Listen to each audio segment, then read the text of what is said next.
I'd like you to meet my new parts bicycle. It's a Batavus, and I promise this one will not go into my scrap metal container because it's full. As you can see, the model name is Barcelona, and I wonder if this has anything to do with the Olympics from 1992.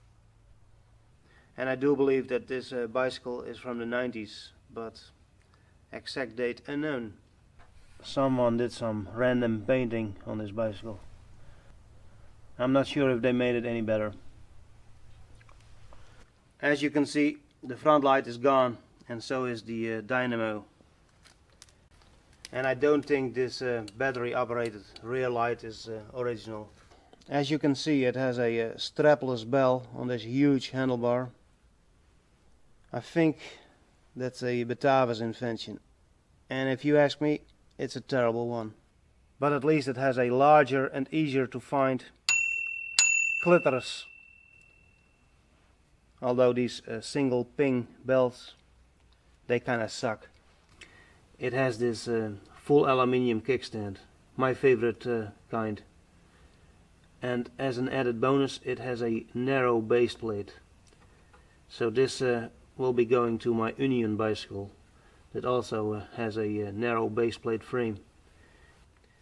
And I installed this aluminium crank arm because the steel one that was on this bicycle was bent, making it kind of hard to ride this bicycle. It got a nice AXA SL9 ring lock, and that will go to my 80s Union bicycle that still hasn't a lock. The rear hub on this bicycle is a coaster brake, my favorite, and this one is from Shimano. In my experience, they're basically all the same. But check out this chain tensioner. It is made for a diagonal dropout. Very interesting. I will definitely keep this. Unfortunately, the chain case on this bicycle is a bit damaged, and that is why it has these tie wraps keeping things together. And that makes noise, and the chain case that makes noise, well, I find it very annoying. I did open it up and put some lube on the chain.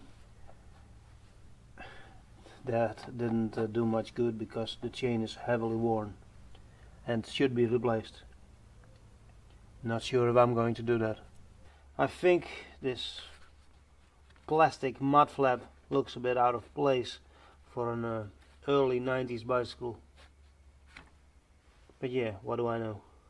The bicycle has a rather fat front tire, 40mm, and it has some dry rot, and the rear tire isn't much better, but they are still usable. The strange thing is, this front wheel and tire are 635, and that's the old 28-inch standard. Today only still used on Oma bicycles. You know, the terrible riding Dutch upright bicycle that is well, only used by kids. They are really terrible. The handlebar is very close to you, and that really gives a new meaning to the word upright bicycle. They really suck. The strange thing is, the rear tire is still 622, so at some point in time one of the wheels must have been swapped. And here's the reason why I picked up this bicycle. It has an almost brand new Brooks B66s saddle. Definitely worth the $750 I paid for this bicycle.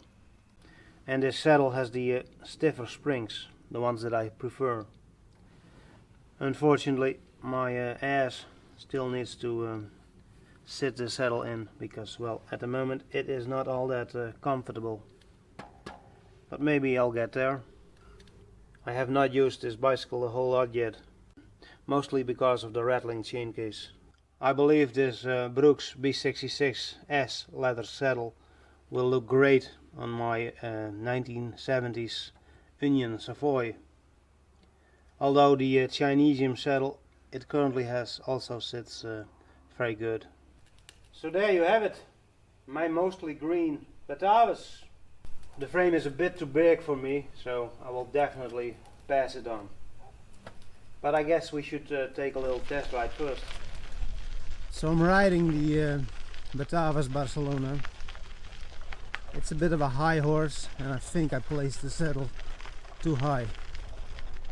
The saddle is also squeaking a bit. But yeah, maybe that's one of the charms of a Brooks leather saddle. The chain case doesn't make a whole lot of noise today. I guess it's a good day. Although later on I believe we are getting some more rain.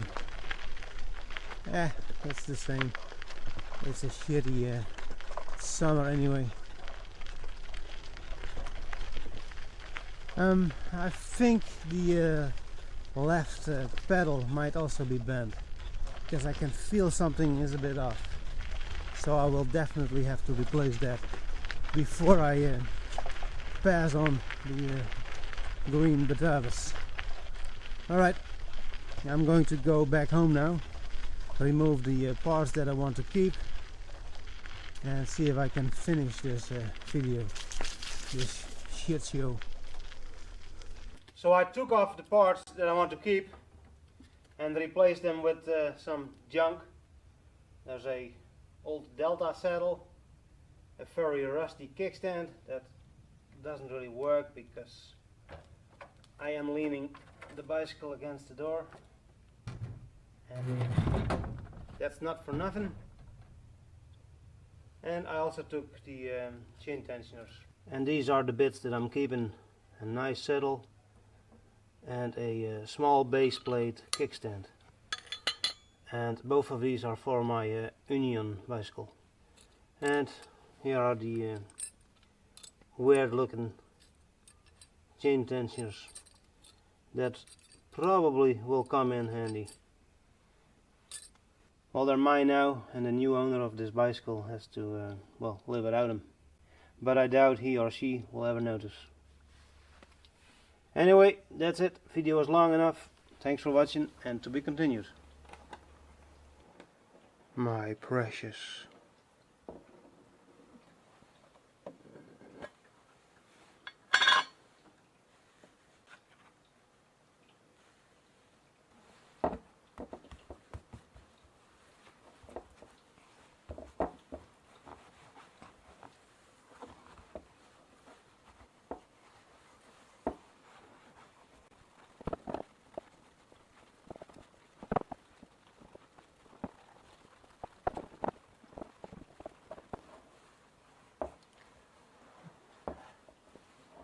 That was perhaps a bit much.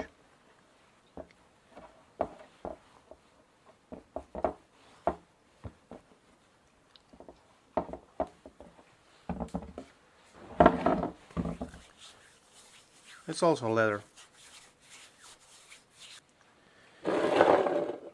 This, by the way, is leather for leather horse saddles.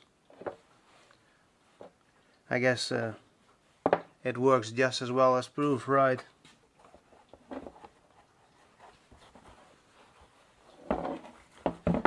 Looks almost brand new.